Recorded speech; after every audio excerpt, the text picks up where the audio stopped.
Welcome to Rob and Tony's Cinematic Adventure. I'm Rob Wilson. And I am Tony DeQuano. So, Tony, I guess today we are going to be rounding out the Indiana Jones movies and go with the most recent release, Indiana Jones and the Dial of Destiny. The Dial of Destiny. So, I mean, we did the other four.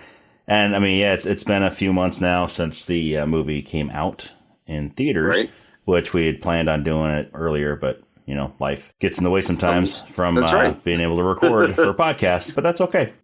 Yeah, so it's just showing how late we are from when these things actually released to when we recorded them. And but that's appropriate, right? Because originally, when they started production on Raiders, Lucas and Spielberg had a deal with Paramount to do like 5 films. Yep. Yep. And now, 35 years later, the 5th one came out. Just took a while for them, Well, 40 years later. Happen. Yeah, 40 years later, I guess.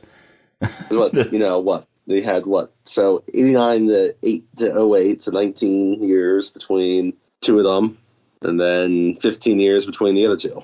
Yeah. Nice 4 years between the others, but and Spielberg didn't even direct Dial of Destiny. So yeah. James Mangold. But life happens, and so we might kind of talk about this in a way, and if you listen to it, probably be very different from when we actually recorded it, but that's okay. Yeah. And I'll be honest, I don't think after Crystal Skull, I imagined they would actually do another Indiana Jones movie.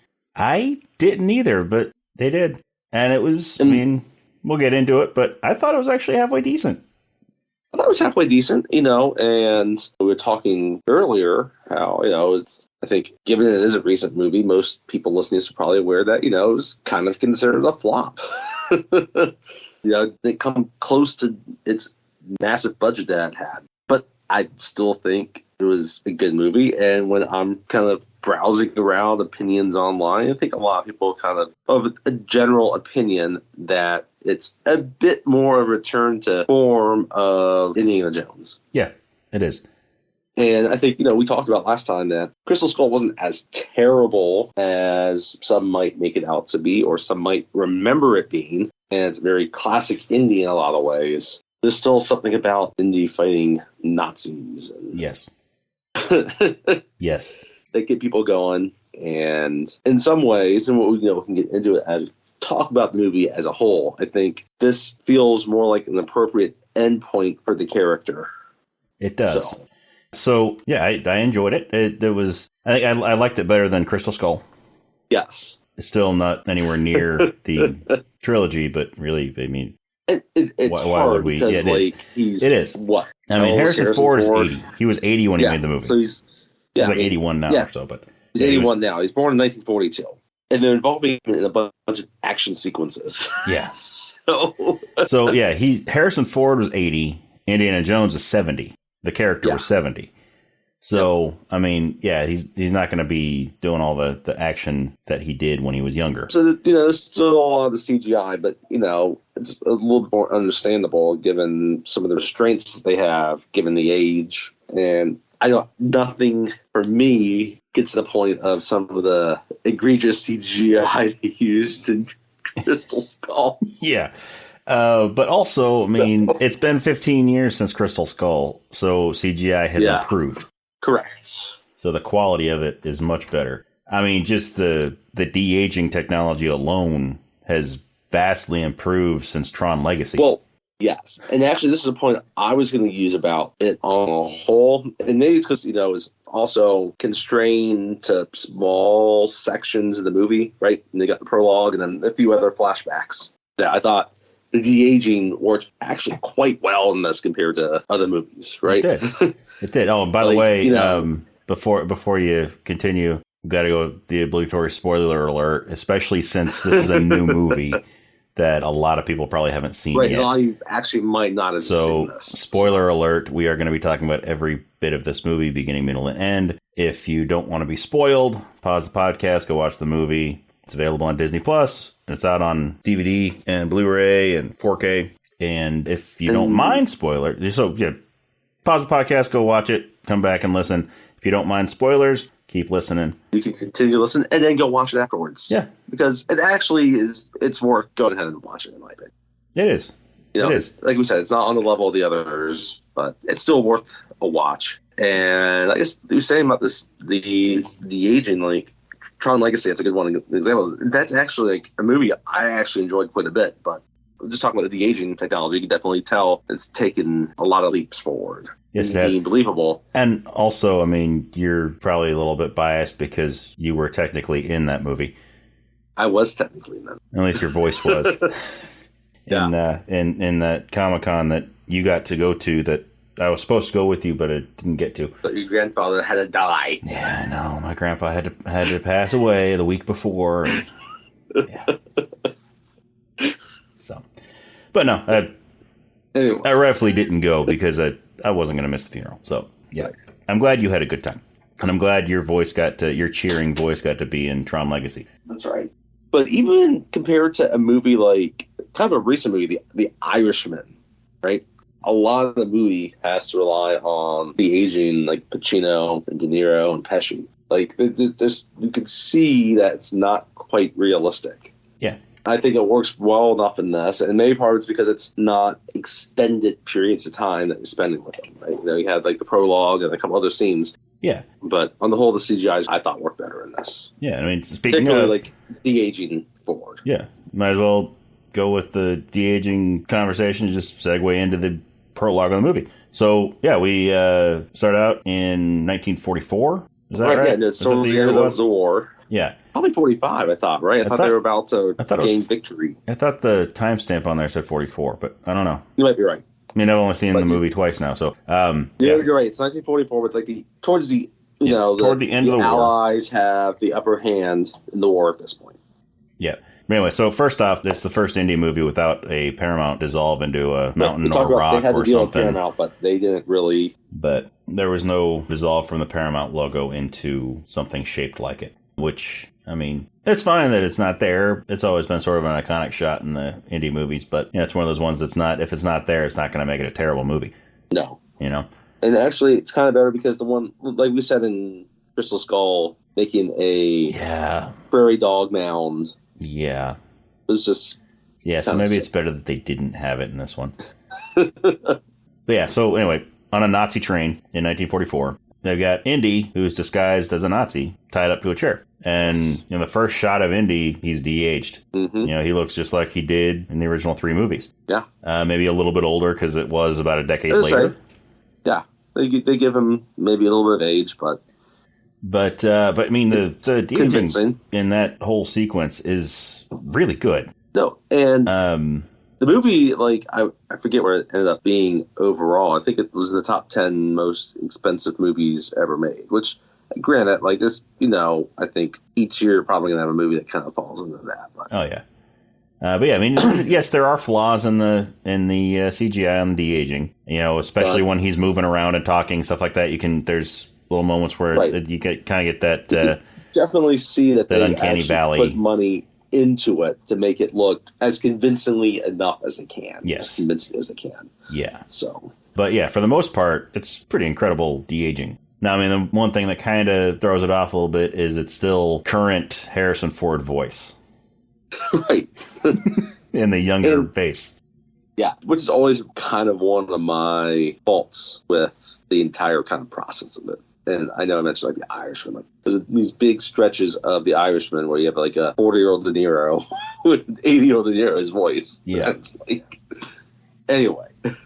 But, I mean, yeah, it sort of throws you off with him looking younger and sounding older, but it doesn't ruin the movie. No, it doesn't. Not anywhere close to ruining the movie.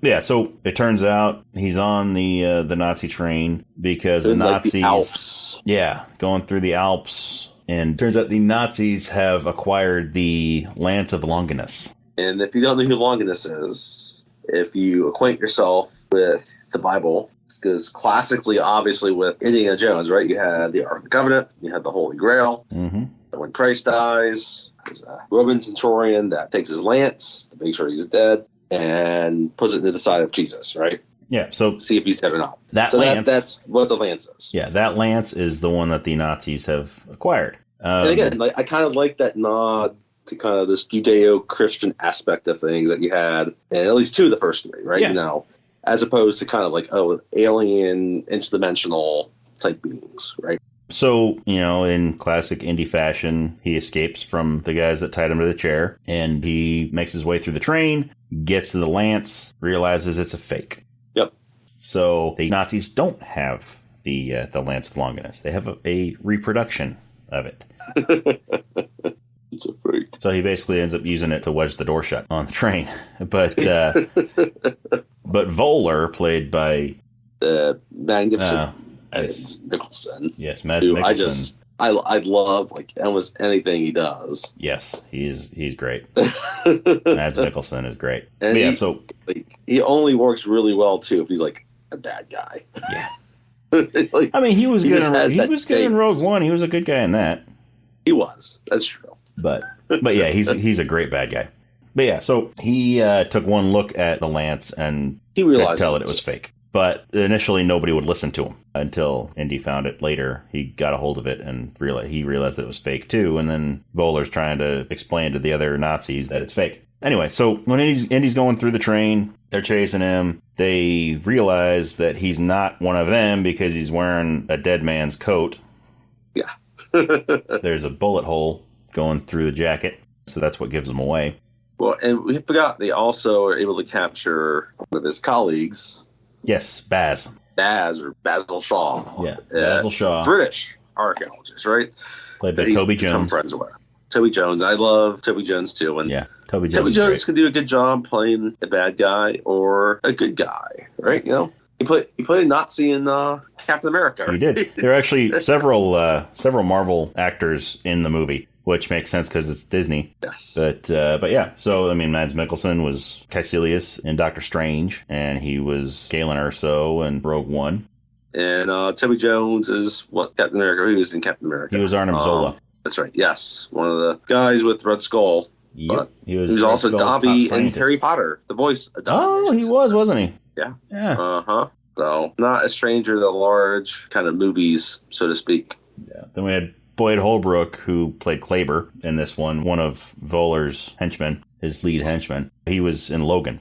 Okay. It's not Marvel, but which Logan was also in Fallen Kingdom, playing the which I won't even get into that movie. Oh my goodness. That was yeah. Such a mess. But yeah, it makes sense that Boyd Holbrook would be in this movie also because Logan was also directed by James Mangold. Correct. No, so. And I was going to get into the idea about James Mangold directing this too. He's not to get too far off the plot here, but he has such a weird, like a varied filmography, right? Yeah. So like before Wolverine and Logan, he didn't do a whole lot of like genre. I guess he had a few genre things, but not. They're different. Like one of his first movies is Copland, which is kind of found the following now. I don't think it was like super popular back in the 90s with Stallone. Yep. Then Girl Interrupted, movie about a bunch of ladies in psychiatric hospital, and then Kate and Leopold, and a movie I loved back when I was in college, Identity. Yes, Identity's good. And then all of a sudden he's like, I'm going to do a biopic on Johnny Cash. Yep. And then, and then there's like 310 to Yuma, right? It's like, okay, gonna do a more cerebral Western, and then get like Wolverine and Logan and Ford versus Ferrari, and now he's like got Indiana Jones. But you definitely have this influence at this point. Obviously a lot of people have acted in the Star Wars stuff. Disney has Star Wars, and so the same properties. So it makes sense to kind of see this crossover with actors. And there's been so many Marvel movies that, like, of course. Yeah. It's like the Kevin Bacon game at this point. Yeah, there's like almost 30 Marvel movies now? And if they're not in one of the Marvel movies, they're one of the TV series. Yeah. Anyway, so they're all on the train, and Indy and Basil and Jurgen all know it's a fake. Nazis are doing their Nazi things, and it's kind of a large escape on a train, right? Yeah. And meanwhile, Voller is trying to convince his superiors that they shouldn't be dealing with the fake Lance. They should be dealing with the half of the Dial of Destiny that he had. Right, we haven't said that yet. They have found half of the Dial of Destiny, which the Antikythera goes back to Archimedes. Yes. Archimedes built the Antikythera, which, in the purposes of the movie, is essentially a time travel device. Right. It's a dial that finds, pockets of temporal... These fissures in time. Yeah. They use fissure correctly. They do use that's fissure correctly. That's one of my correctly. favorite things about this movie. They do. They use fissure correctly. They do use fissure correctly. And interesting thing. So the Antikythera is actually a real thing. It's not a dial. It's not a dial that tells where fissures in time are. But the Antikythera was essentially the first computer. Right. It was essentially an ancient computer. It was a box with gears and whatnot that it would make computations and stuff. Yeah. It's like kind of a handheld computer, and you can kind of find where those fissures will be. And I'm talking about the real one is like basically the first computer. Yeah. The real life Antikythera. It was just a box. But yeah, the dial is essentially a smaller version of something along those lines that would find the fissures in time. But the Nazis, obviously, they're more just concerned about whatever they are. And Boller, he understands it. They're not listening to him. And that's because Hitler wants the holy relics. He doesn't want... Yes, true. He doesn't want some dusty old dial that was built by Archimedes. And, of course, Basil is, he realizes the importance of it himself, right? And, it gets revealed later that, kind of like in Last Crusade, how Raelor was Indy's father's, kind of obsession and knowledge of. Basil knows a lot about Dial, right? And the other thing I like about Dial, we'll get into this because this is going to be the main aspect they're going after, is that it's such a perfect MacGuffin in some ways. And we'll get to kind of get to the end. It is. It is. For what actually happens within this movie, it's a perfect MacGuffin, and kind of perfect MacGuffin to end this series on, as opposed to some Crystal Skull. Sorry if you had Crystal Skull over this, but that was just my feeling of it. So, they all work their way up to the top of the train. We have a fun little scene with Indy fighting the Nazis on top of the train and knocks the gun out of one of their hands, and Basil picks it up. Yeah, that's right. Indy tells him to shoot him, but apparently Basil's never shot a gun before. Shoots Indy. Accidentally. He's a British nerdy archaeologist. He seems like much more a true archaeologist than Indy. He's not going off and getting, chased by Nazis all the time. Yep. But then, eventually he gets... Kali worshippers. Yeah. But eventually Baz gets it right, and he shoots the Nazi. And then Indy throws him off the train. Throws the Nazi off the train. But yeah, so they are then being chased by Voller on top of the train. Because Indy and Basil have half the dial. So Indy... What he wants.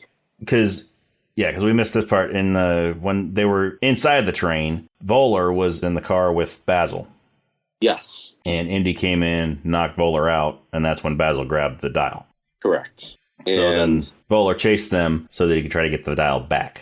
And Voller, I don't really mention, he's an astrophysicist, right? So, he also has an understanding of some of the history, understanding what dial does. You understand how an astrophysicist would be very interested in something that can find a fissure in time, right? I have a feeling we're going to say fissure a lot in this episode.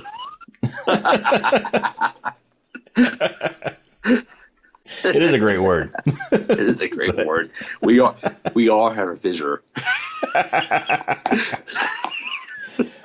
Oh yeah. Unless it's super glue it.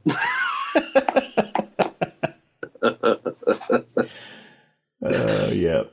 They're, so now it's just the three of them on the top of the train, right? And then Voller gets knocked off the train because, first they get, they duck and they get through a tunnel. And then, what is it that knocks them off the train? What was it? Was it one of the little switchboards for the I think it track, was. Or was it the tree limb? I can't remember. But I think it was one of the switchboards or the little spinny mailbag things that grabs the bag. It's something, whatever it was that was hanging over. Right. That they hit. So now, the three come on top of the train, but I was just saying, in like kind of like Allied territory, right? And the Allies are about to like bomb this Nazi train. Yeah. They have to kind of jump off the train, and of course, Basil doesn't want to jump at first. Nope. I mean, he's not a perfect swimmer. No, he's not used to being out in the field. Not a perfect swimmer. But they jump off the train just in time before the Allies destroy the tracks. And they get out of the water, and you see these Allies celebrating their victory and everything, right? But at this point, I'm trying to remember. Yeah, they had the peace, and then they kind of walk off after that, right? So it's kind of the... Well, they get chased. We have another little motorcycle chase, right, like in Last Crusade. Yeah. But Indy doesn't throw a flagpole through the spokes of one of the motorcycle wheels. Instead, he jumps onto a motorcycle with a Nazi in the sidecar, and then he runs the sidecar into, what is it, a tree or a sign, rips the sidecar off. That's right.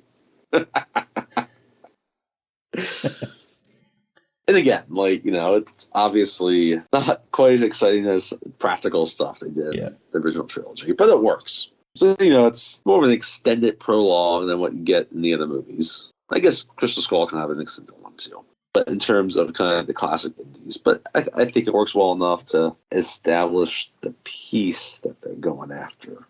Yeah, and then we have a time jump. Time jump to the current time of the movie. Which is 1969. 1969, so 25 years later, right? We got Indy waking up in his New York apartment. Yeah, so he works at another college now in New York City called Hunter College. And again, you kind of see, kind of like the other movies, where you kind of go into his house and you kind of see all this different memorabilia, but photos. And, again, you kind of see his dad, you see Mutt, you see Marion. You see a folded American flag. Right. You do see a folded picture American by flag. it, but you don't really can't quite Shia tell who's LaBeouf in the picture. is not in this movie. Yeah. Then he goes and yells at his loud neighbor. Music that's coming from another apartment, and so he goes and yells at the kid for cranky old man, yells at him. And then there's something about kind of this. I think it's kind of amusing though. He's this old man that's done all the. He's kind of like a war hero, which gets established in Crystal Skull. But even before being a war hero, he's this famed archaeologist, right? Yeah. And for us as moviegoers, he's a famed archaeologist, and then. But to these young people that live in the apartment, on the floor below he's just the cranky old guy that lives upstairs. He's just the cranky old guy, right? Obviously, kind of shows always something to someone's story. Yeah, and so we see him. He starts looking at papers which turns out to be divorce papers or separation papers that were filed by Marion. Correct. So they're like, okay, so these people who have been in love since the first movie, since Raiders, they're splitting up. Right. Well, and obviously, if you're just kind of watching this without any idea of what happens, and you're like, oh, that's just weird. This whole point in the last movie is that, oh, yeah, they got together at some point after Last Crusade, right? Then they had a kid, got separated, and got back together and got married, and now they're separated again. Yeah. And so now you're just wondering why they're separated, which, the reason for that is revealed later on. And we got Indy teaching at Hunter College, teaching in his lecture. And one of the first things that I noticed in this scene, I thought it was great that, how in Raiders and Last Crusade, all the girls in the class are fawning over him. All want him. And in this, nobody's paying attention to him. Nope. He's up there giving his lecture. All the kids are, your typical college kid with an old professor that, they're just, some might be, paying attention to what he's saying, but nobody's in love with him. Which is kind of funny because, but still, even an 80-year-old Harrison Ford. Come on. That's what I was going to make. Harrison Ford has always kind of retained his sex appeal status symbol. Yeah. Right. And I think actors in general can kind of keep that longer. Sean Connery always kind of had that as well, right? Yeah. Harrison Ford's always kept himself in shape. A big reason for that is because he was planning on making more Indiana Jones movies in order to stay in shape for it. But no, Harrison Ford, he's a good-looking 80-year-old. Even when he's kind of a cranky old guy in here that just wants to get some sleep in the morning. Harrison Ford and Clint Eastwood need to make a movie together. Yes. That's a good idea. They need to make a cranky old man movie. mean, it'd be like this. Well, I guess you can't make a sequel to Gran Torino, but Yeah. the other thing we didn't mention about this was kind of mentioned when he's yelling at the neighbors, and some of the students will mention it too about one having class. Mentions 1969, so this takes place right after we land on the moon. Yep. And so there's this big parade and celebration set up celebrating landing on the moon because they've gotten back. They're back on Earth. They're safe. So that's part of the action of this not the first act, but the second act of the movie. Yeah. So yeah, there's a big parade up there, which we'll get to in a little bit. Yeah, second act. It's a sparsely populated class, and and some of these kids just want to be out there celebrating with everybody else, and he's still going at it. But there's one person in the back of the classroom. Yes, one person that is very eager to answer all those questions. The viewers recognize her as Phoebe Waller-Bridge, right, who was also in Solo. She was the voice of L337. So she's in the back of the room. As viewers, we don't know who she is yet, who her character is yet. But it also, after class, we realize that it's actually Indy's last day teaching at the college because he's retired. After class, he goes back and they have a little retirement party for him. So they give him a retirement clock. And he leaves there, goes to the bar, gets a glass of whiskey. And that girl in the back of the classroom is there at the bar. Yep. Meets up with him at the bar. And it turns out that she is Helena Shaw, Basil's daughter, Indy's goddaughter. Yes. Who they haven't seen each other in years. And thankfully, because she was like 12 the last time we saw her. Like, he never did the whole thing that he did with Mary. Yeah. Abner. Yeah. Yeah. Although it would have been nice if instead of creating a new character in Basil, if they would have had him running around in 1944 with Abner. But at that point, I guess, was Abner dead before Raiders? Yeah. Yeah. Then Abner's it couldn't have been dead. Then it couldn't have been Abner. Yeah. Or they could have tried to fix the relationship from Crystal Skull a little bit and have it be Ray Winstone. Yep. Maybe. That could have been one. Or even like Birdie's daughter. Yeah. Right? If we want to go further back than that. Yeah, it could have had it be Brody's daughter. Or Brody's granddaughter. Granddaughter. Yeah, probably granddaughter would make more sense. Yeah. But no, it works. It works that they created a new character. Yeah. And I think she works well enough as a character. Like, I don't think she's one of the best characters in the series, but she's going to be kind of the co-star from here on out. And I know some people might have issues with a few things here or there, but I think she works well with them overall. Yeah. Yeah, I mean, she sort of comes across as the earlier version of Indy. Yes. The Fortune and Glory, That's a good point, yeah. Yeah, like Indy before Temple of Doom time. We don't fully know, she's gained all this knowledge from her dad, which, if you go back to Last Crusade, you see Indy's dad teach him all these languages, right? And all these things. So, even before he's, in high school, right? He's, got this wealth of knowledge, and then it expands from there, right? So we don't know all of the story between kind of when she's 12 or 13, which is when we last sees her, up until now, where she's a young woman. But yeah, I think it's a good point, and they kind of do get into that dialogue later. We know we'll get into that soon enough about Fortune and Glory, and I think it does sort of kind of. I think her arc does kind of shadow enough of Indy's arc overall, and then kind of where Indy ends up at the end of the movie. Yeah.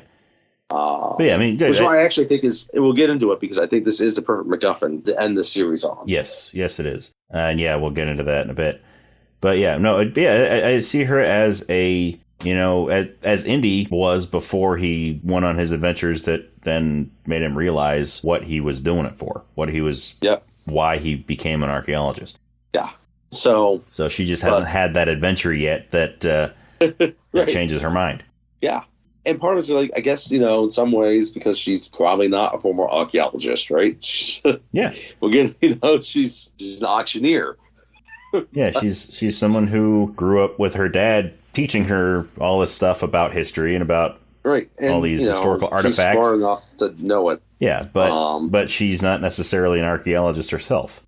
But to sit there at the bar, and he realizes that she's Basil's daughter, and she wants to find the dial because she knows that her dad gave it to Indy, and Indy was supposed to destroy it. He never did. Yeah, even though he told Basil he would. Yeah. But he didn't. But he was also telling her that her dad was so obsessed with it. Kind of like how his dad was obsessed with the Grail. Yeah. So they agree to go back to the college because he's been hiding the dial in the college archives. Yeah. And that's when the people that are believed to be, CIA?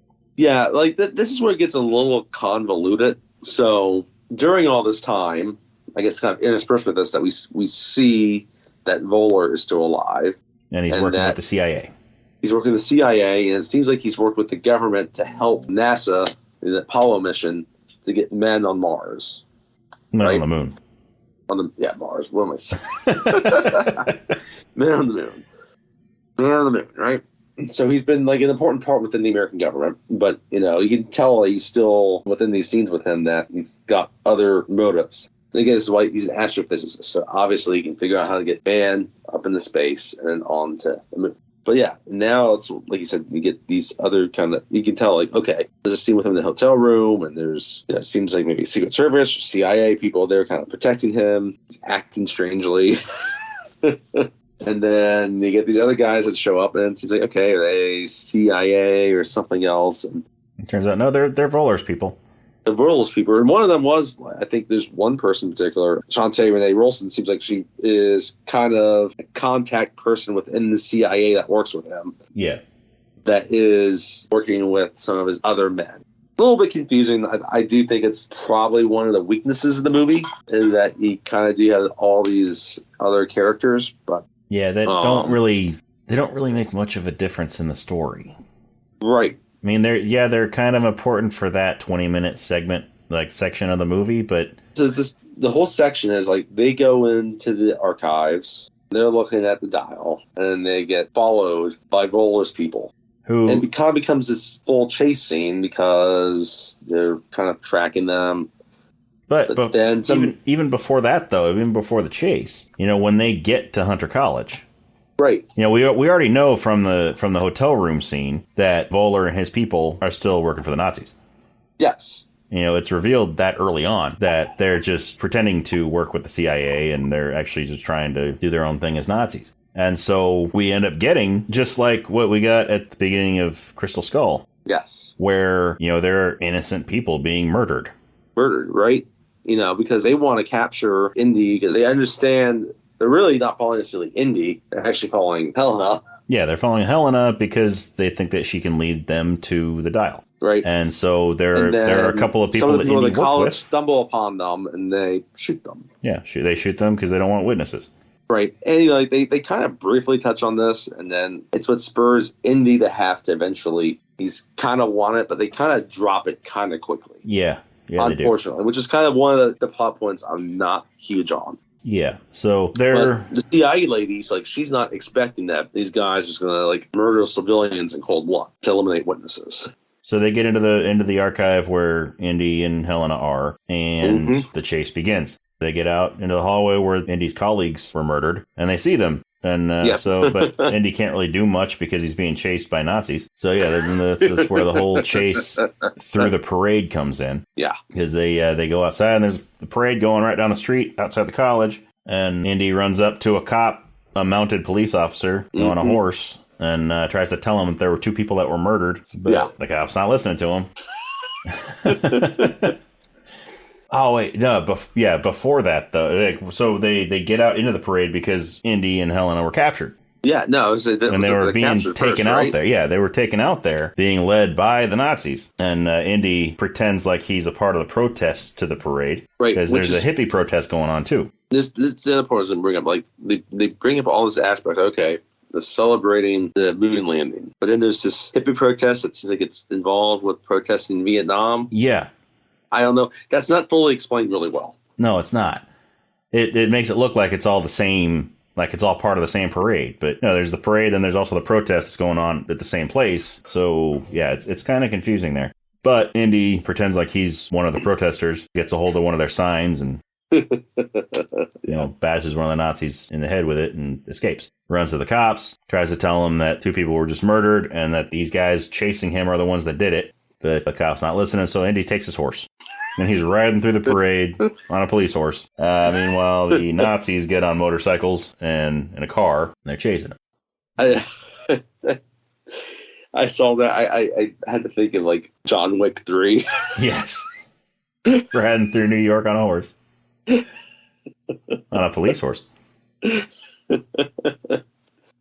And vastly different. I mean, similar scenes. Very similar. Yeah. Anyway. Both being chased by people who want to kill him.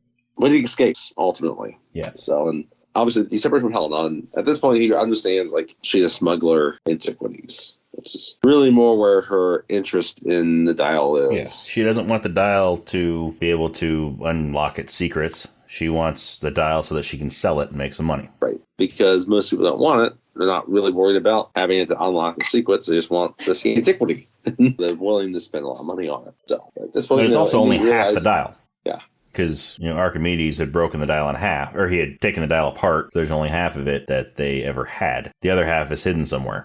But, Indy being Indy, realizes that, okay, this thing should just be floating out there. Yeah. Especially with a Nazi trying to get it. But, kind of his thing about things belonging in the museum. Yeah. Right?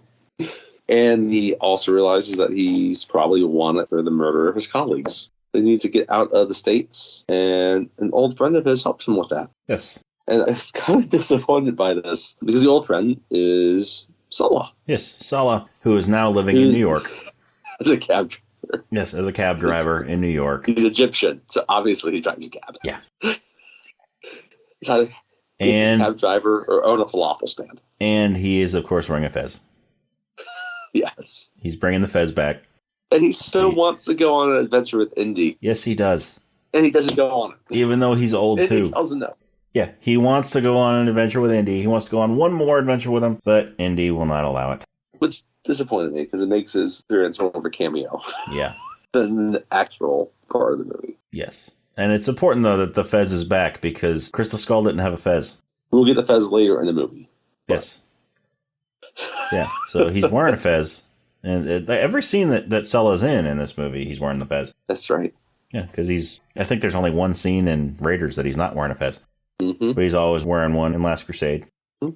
But, I like that we find out that, he has grandchildren at this point. Yes. He has to be an awesome grandfather, doesn't he? Oh, yeah, he's got to be. He's got to be. Yeah, so he helps Indy get onto a plane to Morocco. Because he's the one that I think helps. He's kind of the researcher where she will head to with Dial. Yeah. No, tells him where to head with it, and so that's where he goes. And the map sequence is different. It is. The map sequence is different. Why did they do that? I don't know. I don't know if I like the new map sequence. I don't. I mean, it's cool, but it's not. Why not? An Why indie change map it? sequence? Yeah, It doesn't make sense. There was to change nothing it. wrong with the old style, but yeah, I don't know. Anyway, so he ends up in Tangier. Yeah, so he realizes where her auction is going to be. It's an illegal auction, obviously, and there's a young guy there named Teddy. Yep, he's not going to let him through, but he gets through. And Teddy report. I like Teddy. He might actually be my favorite new character. Okay. See, the first time that I saw it, I wasn't a big fan of Teddy. So. But then the second time, he kind of grew on me a little bit. Okay. So, I mean, I just thought he was kind of an annoying little kid in the first time I saw it. And the second time, he's actually, he's actually kind of useful. Yeah. I mean, he's no short round. No, he's not short round. I mean, who is, other than short round? But then Volair obviously understands where she's going to be as well. So, and he's there. He's trying to break up this auction. There's all these rich people that trying to get on the dial. Yeah, we get one of, 2 times in the whole movie where he uses his whip? Yes. The first time was on the train in Correct. the flashback sequence, in the 1944 sequence, and then he uses it to break up the auction. Right. So he breaks it up, and Volair shows up, and so they're chasing through, and then Helena's quasi-boyfriend shows up. Her fiance. That's right. Ooh. Who is her fiance's dad is an organized crime leader in Northern Africa. Yeah, so she agreed to marry him for her benefit, for whatever reason. Yeah. That's not really touched on a whole lot, is it? Why not they're engaged? Really. It's just so that she can benefit from... plot thing just seems like it's another excuse just to have some sequence. Yeah. In the streets of Tangier. Yeah, it's another chase. The tuk-tuk chase. Yeah, it's well done. The chase is well done. It is well done.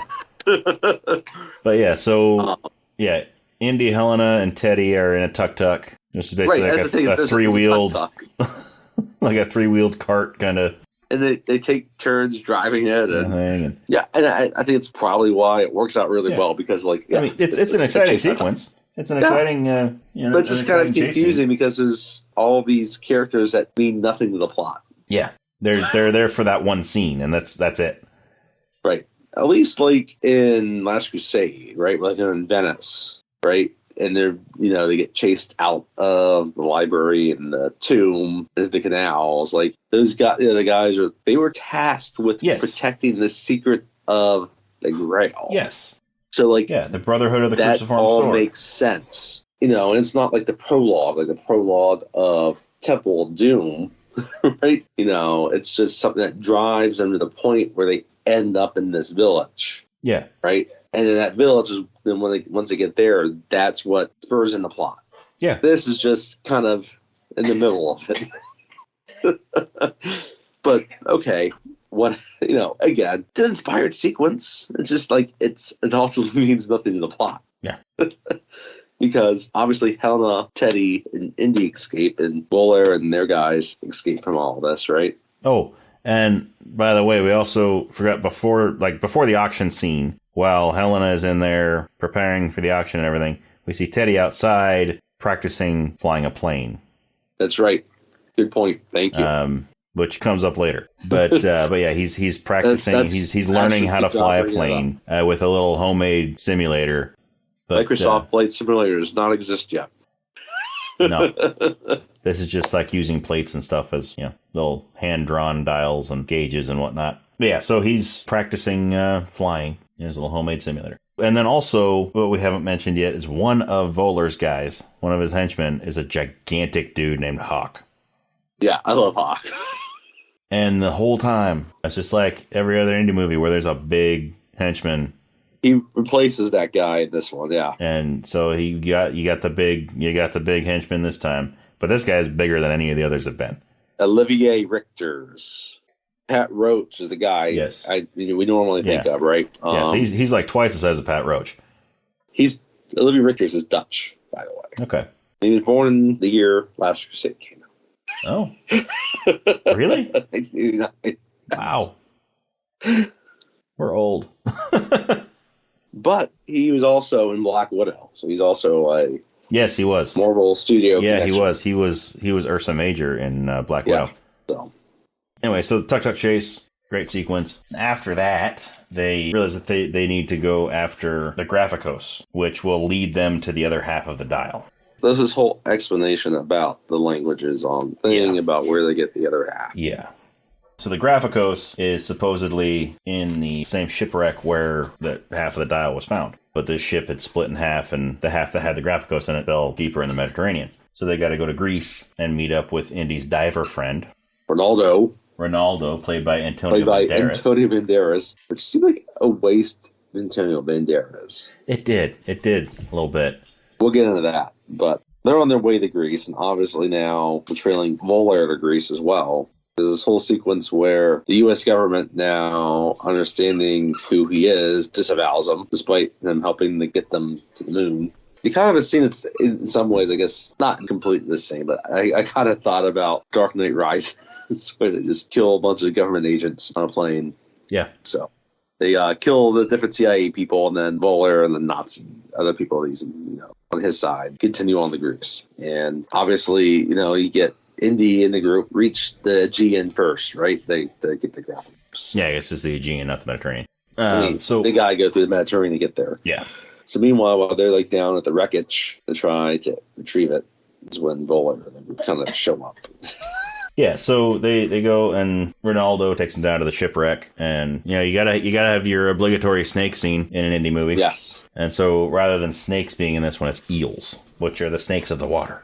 And there's also water snakes. Yes, there's also water snakes. But not there. It's like Australia. There's venomous water snakes in Australia. But yeah, so anyway. Because eels resemble snakes, and he's scared of them. And of course, when they're down on the shipwreck, he stumbles upon a whole swarm of them. But while they're down underwater at the shipwreck, then Voller and his men get to the ship. They get to the boat and start killing some of the people that are working on the boat. And so now that Indy and Helena have the Graphicos, they have no choice but to go back up to the ship, and they are once again captured by Voller.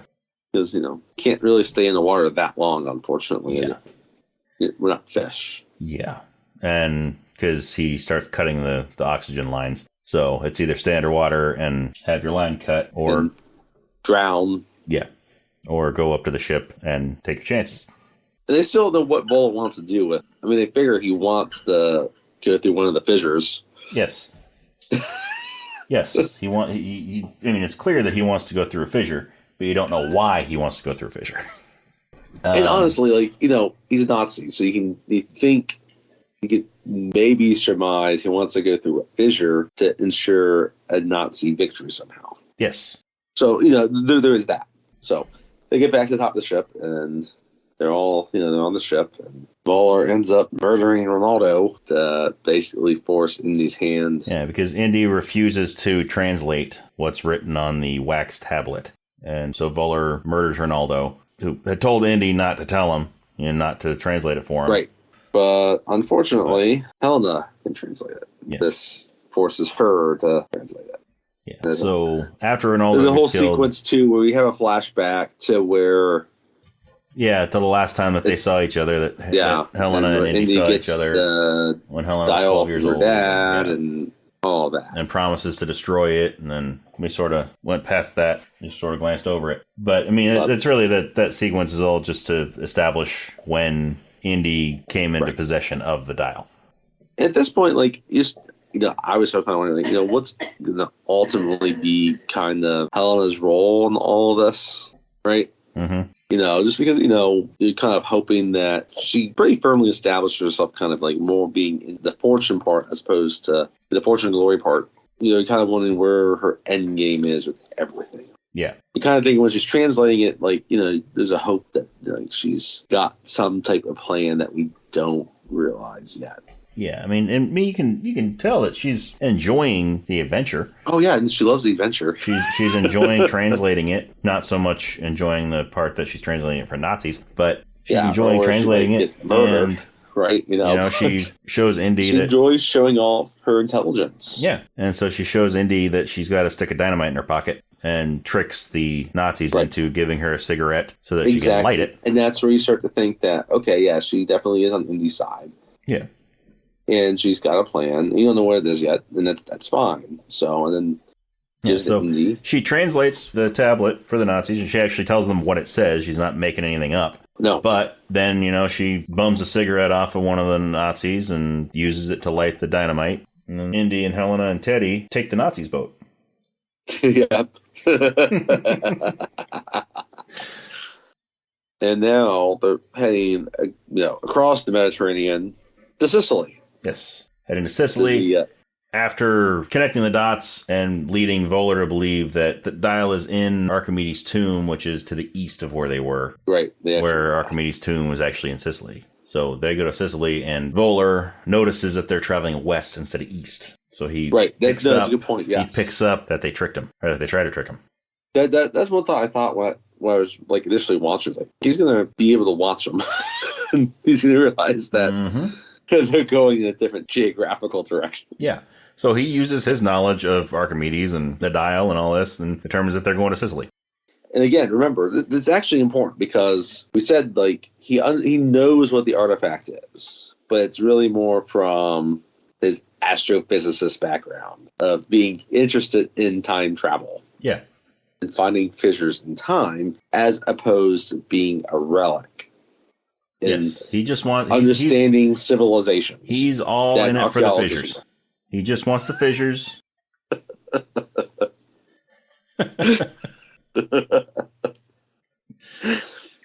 He's a fissure freak. He likes big butts and he cannot lie. Anyway, he wants to get all up in those fissures, but.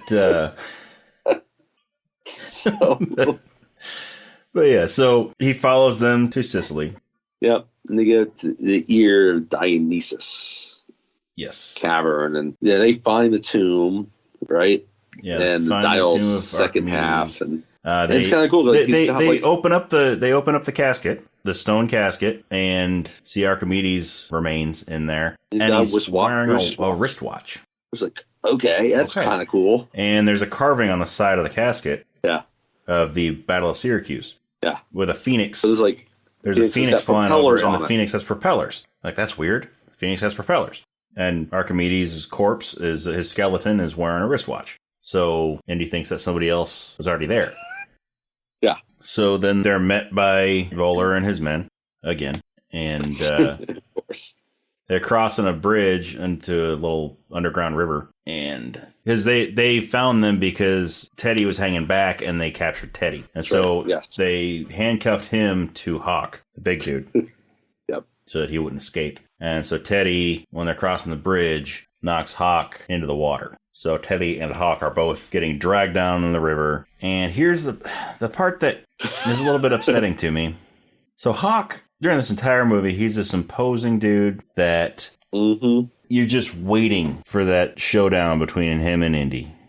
You have it in like all the you have the showdown at the plane. Yeah. And I mean, yeah, Indy's 70. Gets cut down by the propellers, right? Yeah. Or he gets grinded up. Yeah. In Temple of Doom. And a rock crusher. But yes, but you got Indy, who's 70 at this point. Harrison Ford's 80. And this big dude who's, in his 30s. And if there was a showdown between the two of them, Indy would find a way to win. Yeah, he'd find a way to beat him. Could find a way, but he kind of goes out like a pansy. There's a metal grate under the water, that with a hole in it just big enough for Teddy to fit through.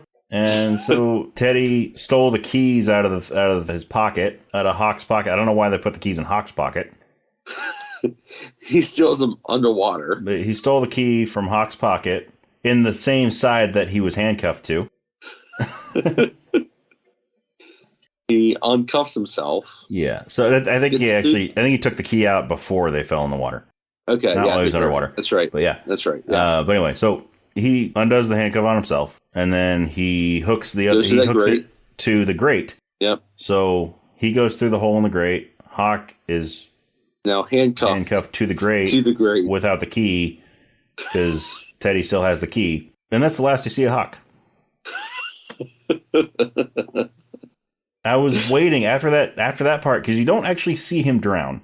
No, you don't. You're just waiting for him to maybe be strong enough. Exactly, to sort of break out of the cuffs. It's a grate there. It's got to be pretty rusty. Yeah. I mean, he's a big guy. So you're kind of waiting for him to show up again, but he never does. Or, even if he doesn't, break the grate, you would expect maybe him just to find a way to break his hand. Or just break the chain on the handcuff. It's not a very thick chain. Yeah. Anyway. But yeah, so Hawk's dead. Presumably. Presumably. But, so Indy is taken captive. He's wounded. He's shot. He's wounded. In the shoulder. Yeah. Shoulder again. Yeah. After he had been shot, when they were searching for the tomb in there, he mentioned to Helen that he had been shot 9 times, once by her father. So that makes 10 after he was shot by Voller. So at this point, Voller has changed into his Nazi uniform, and his men have changed into their Nazi uniforms, and they're on a plane. At this time, Indy's thinking that he's going to use it to help Germany win the war, which is kind of correct. Yeah, kind of correct, but not in the way that Indy thinks. Voller reveals that he wants to kill Hitler. Yes, he wants to go back and kill Hitler, and then take over. And he wants to go back to 1939. Yeah. Even before the war is really in full force. He understands all the mistakes Hitler has made and realizes if he can assassinate Hitler in 1939 and set himself up as the Führer, he can lead Germany to victory and really establish the dream that Hitler had, right? Yeah. In terms of killing all the Jews and dominating the world, right? So they're on the plane. As the plane's taking off, Helena is chasing it on a motorcycle and ends up grabbing on landing gear and climbing up into the plane. Meanwhile, Teddy goes and commandeers a plane that was just on the runway. So this is where his pilot skills comes in. Unbeknownst to him, there is someone on the plane that's a pilot. The owner of the plane is sleeping in the back of the plane. A sleeping Italian dude. So they're flying toward the fissure. And, and Indy realizes, hey, continental drift. Your calculations aren't going to work. They're not going to take you to 1939. They're going to be off because in Archimedes' time, there was no such thing as continental drift. Nobody knew about it. Encountered it yet. Yeah, nobody had known about continental drift yet. So Voller at first doesn't listen to him. He refuses to listen to Indy. Then as they get closer, as they get closer to the fissure, then he starts thinking about it and he's, you know what? Yeah, abort, because he's right. Continental drift, we're not going to end up in 1939. That fissure keeps getting brighter and brighter. Yes, that fissure keeps getting brighter and brighter.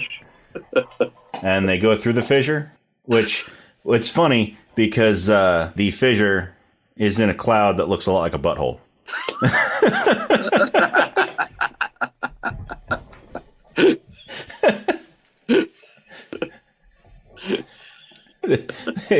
they go toward the fissure, go through the anus of time.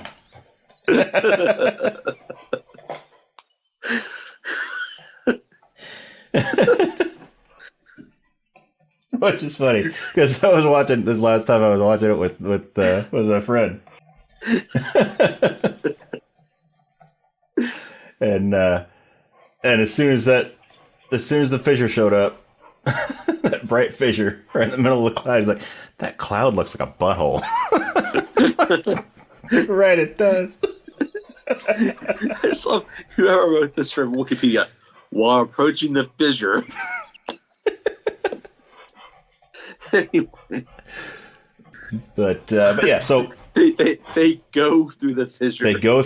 They fly right up into that butthole. And now straight into the colon. That butthole of time. And they get to the other side of the fissure. And they see a bunch of boats in the water. Yeah.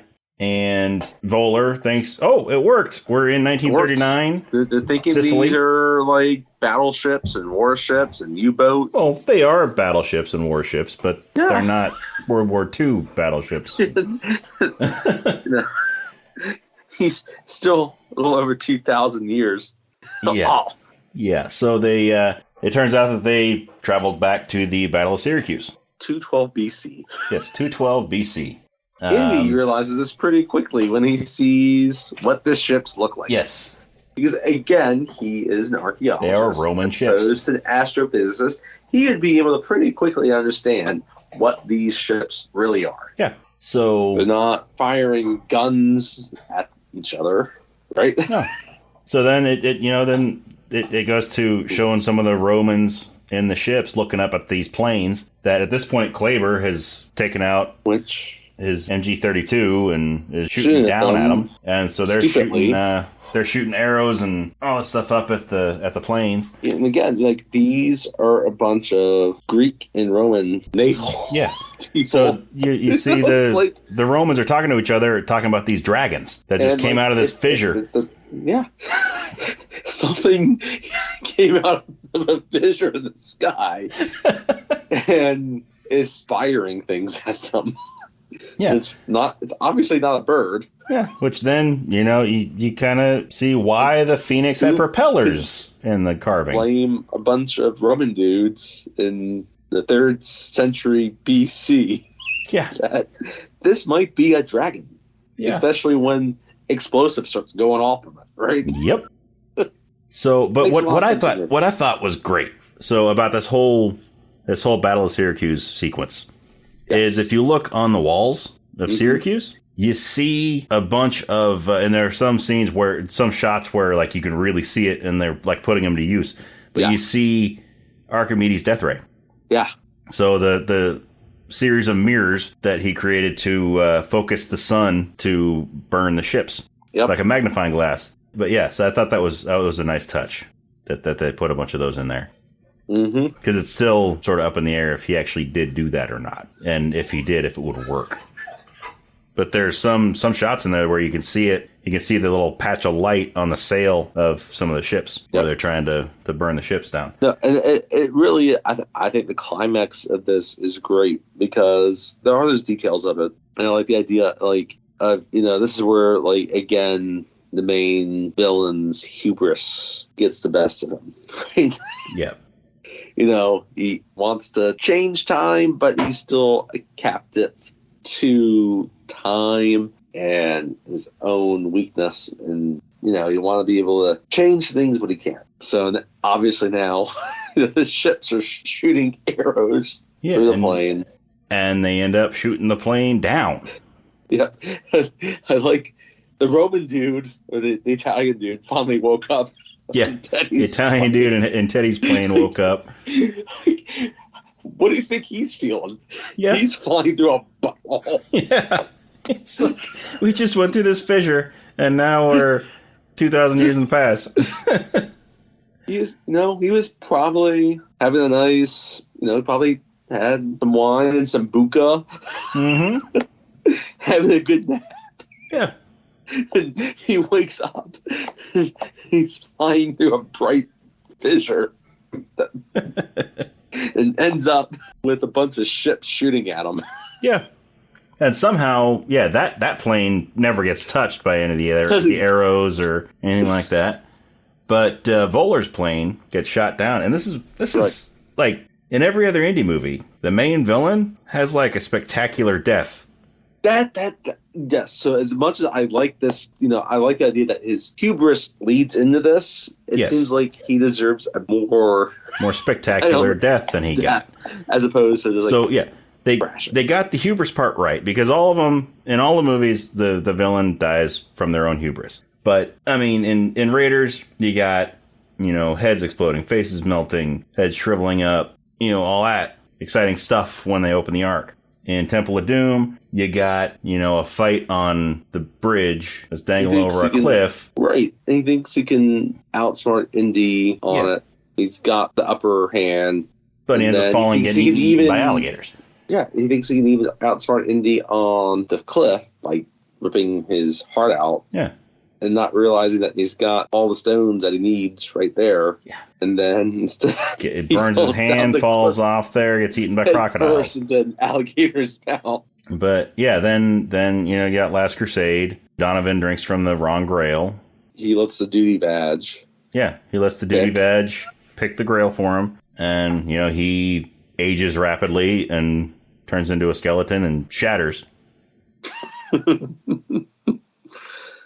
And then Crystal Kate Skull. Blanchett.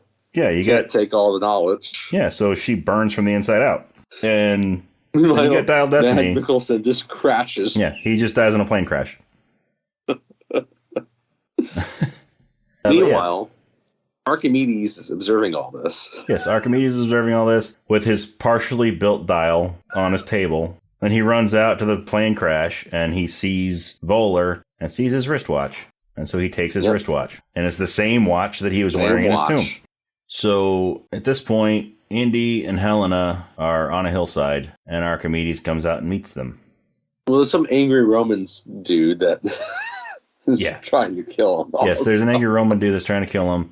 But yeah, and also Voeller had the dial, the complete dial. And so Archimedes picked that up in the watch and went up to meet Indy. So they're like, Indy's been shot. Yes, Indy's been shot. Now, he's been shot in the shoulder. Yeah. So, it's a survival wound, but now he's in the 3rd century BC. Yeah, with a bullet wound. And a Roman soldier just tried to kill him, which then Archimedes' people killed the soldier. Yes. But, yeah, Indy's still, the medicine wasn't that great back then. There's a reason a lot more people died in war back then because, some wounds that could be survivable, just died of infection or blood loss. Yeah. Because it was 212 BC. Yeah. It's the way it was. So Archimedes meets Indy and Helena holding the completed dial that he got from Voeller and Voeller's watch. And Indy's able to communicate with him, Indy. He knows Greek. Because he knows Greek. And, I think Archimedes understands, obviously they're not dragons and that they're from the sky. There's a particular reason we understand. Oh, no. he created the dial to bring people back to 212 BC. Yes, to battle against the Romans. Yes, the dial was not intended to be able to go to any time you wanted. No. The dial was only connected to 212 BC, to the Battle of Syracuse. All fissures and buttholes. Yes, all fissures lead to 212 BC. Yes. Getting through that fissure, flying into the butthole of the clouds and time will always lead you to the Battle of Syracuse. So now that they realize this, that the time dial is nothing more than just that. So I think it's this perfect MacGuffin, right? You know, you think it's, especially when you look at the ones that deal with the Nazis. It's this all-powerful weapon. And then, no, there's just one very specific purpose, and that's it. Yeah. And really, even if you look at, like, the Ark of the Covenant, you know, had a very specific purpose, and it was done, right? And then the Nazis didn't think they can use it, but no, they can't, because... right? And same with the Holy Grail, because they're not worthy enough, right? Yeah. And who is worthy enough, right? Which is why it falls down to the abyss with Alice and Duty. Well, it doesn't actually fall down. It stayed on that little ledge. Yeah, it did. It probably eventually did, I guess. Yeah. And then... I mean, the ground was Henry still Jones moving. Sr. The crack was still getting bigger, so it could have gotten knocked off the ledge. It's becoming a much larger fissure. Yeah. So, but then Henry Jones Sr. tells Henry Jones Jr., get away from that fissure. You don't want to fall. Let it go. You don't want to fall in that fissure like the duty badge.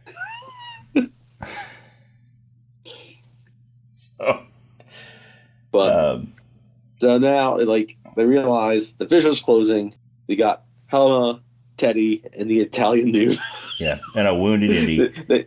They want to get back through the fissure because they obviously don't want to be stuck in the 3rd century BC. But Indy does. Indy wants to stay. He does. And it makes sense. I like that he wants to stay.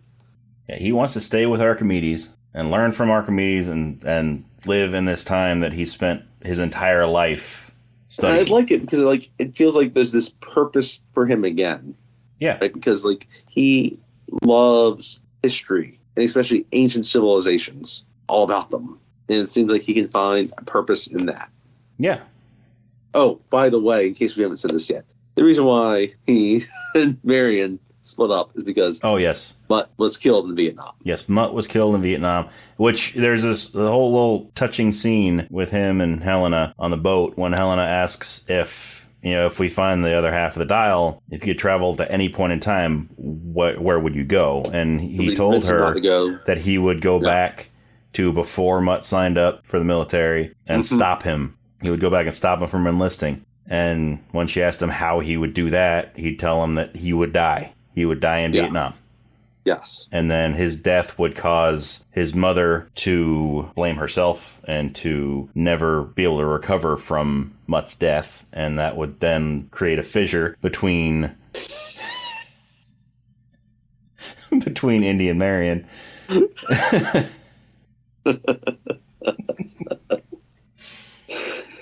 I was not expecting fissure there.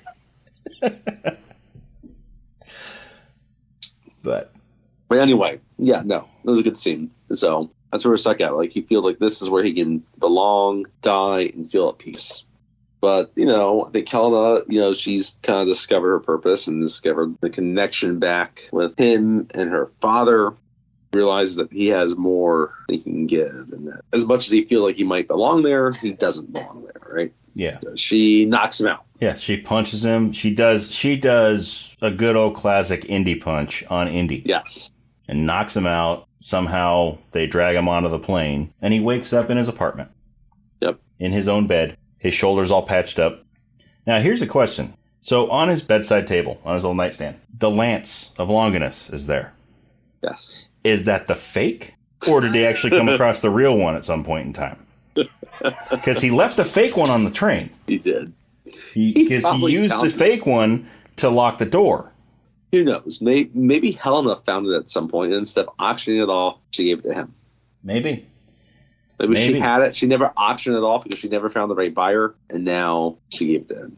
I don't know. Yeah, so he gets up, he's walking around his apartment, and Marion walks in the door carrying groceries. Yep. And then Helena and Teddy come in, and then Sulla comes in with his grandkids.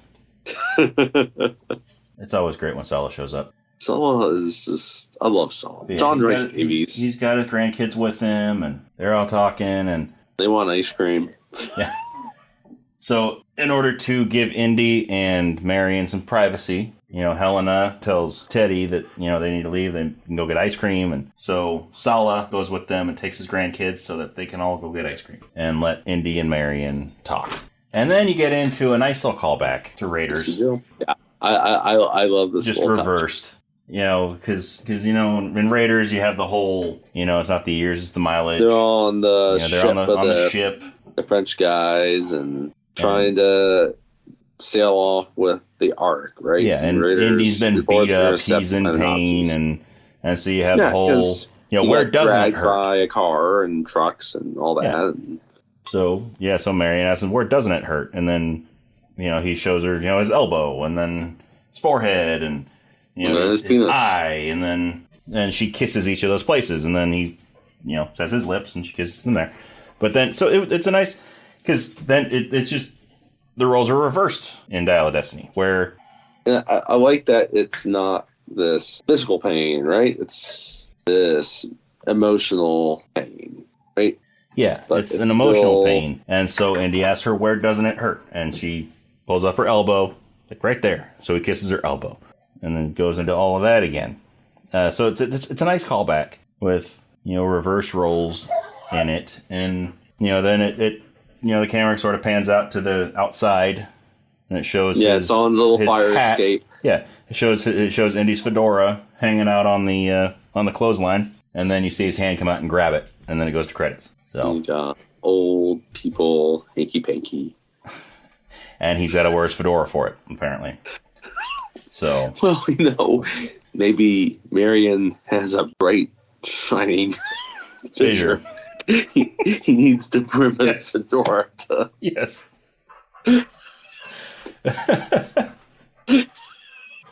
But yes, I mean they leave it open to if they wanted to go and make a sixth movie, they could, but it's really there's no need to, and it's a fitting end because it's Indy's never going to be done adventuring. Grabs his hat for his next adventure into Marion's fissure. But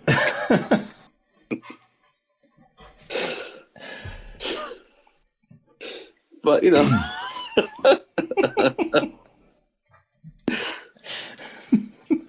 fits well because they both seem at peace. It's funny because they seem at peace at the end. I guess Crystal Skull, but they're happy where they need to be. But yeah, I mean it's a fitting end to the Indy series. I think Indy's able to realize, and kind of like his dad kind of realized at some point, it's more just about the transition from kind of the fortune and glory to kind of understanding what the artifacts mean, right? Yeah, in the Temple of Doom, when he's speaking with the elder of the village about the power of the stone, understanding the power of these artifacts, right?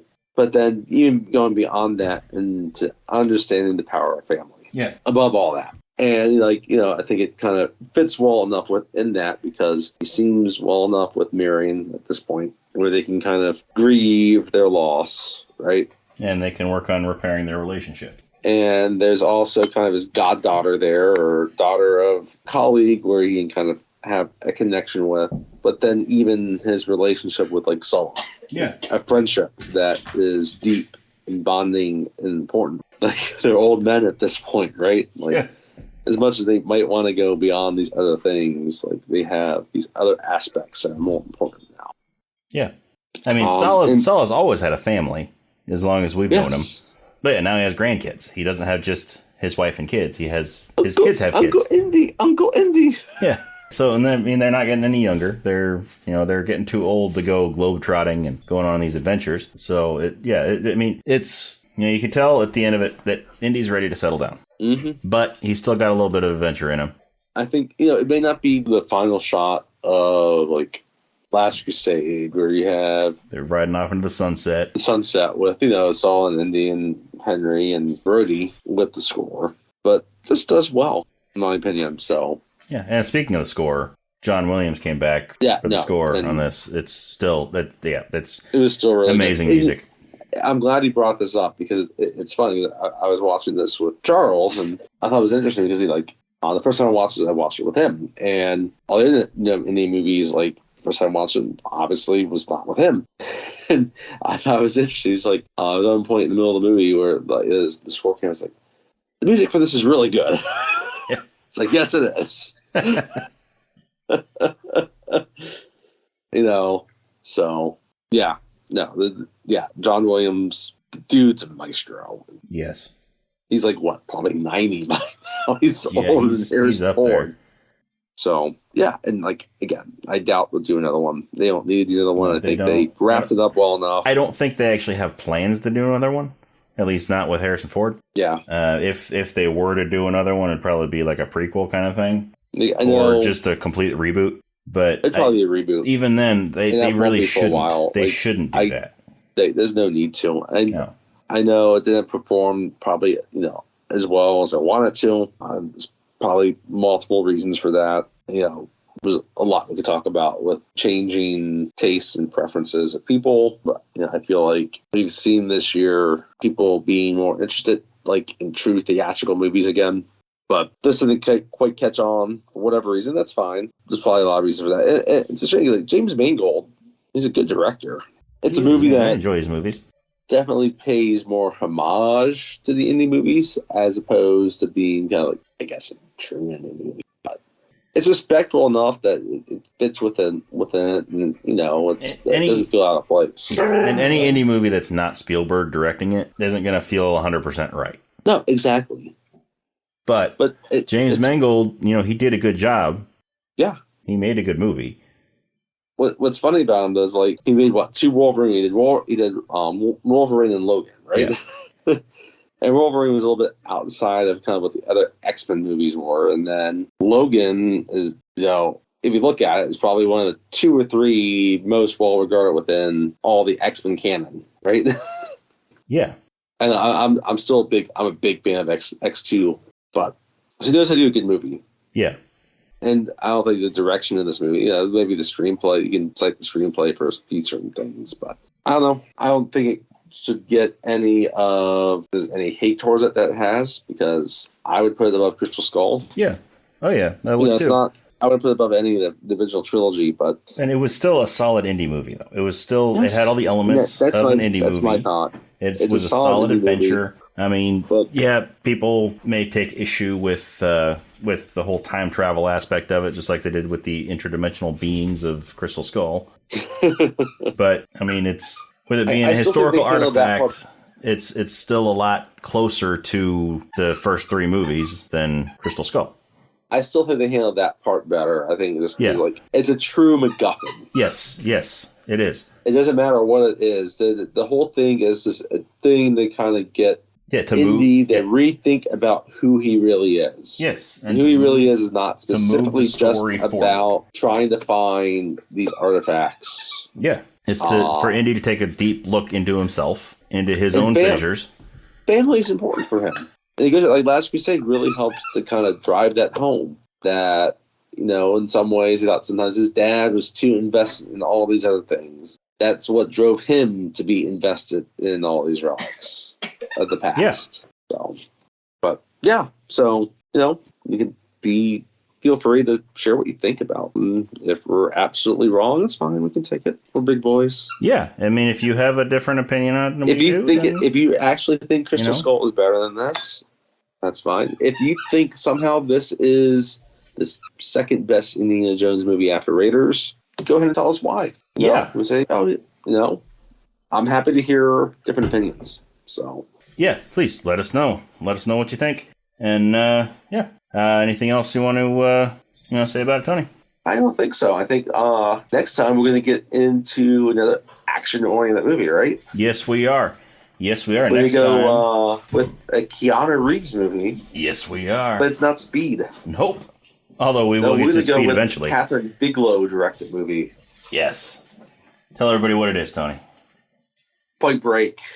We're going with the original Point Break. And not that remake, but the original one with Keanu Patrick Swayze, Gary Busey. Yes. I love Gary Busey. He is for like a 5-year time period. I can't think of a better action villain. Yep. Than Gary Busey and his teeth. Yes. Yes, nobody has teeth like him. Except, I mean, his son Jake. He's got some Busey teeth.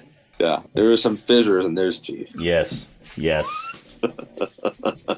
But anyway, so yeah, join us. Jake Busey, by the way, was in Identity, directed by James. Yes, he was. Yeah, so join us next time for Point Break, and I hope you enjoy it. Night.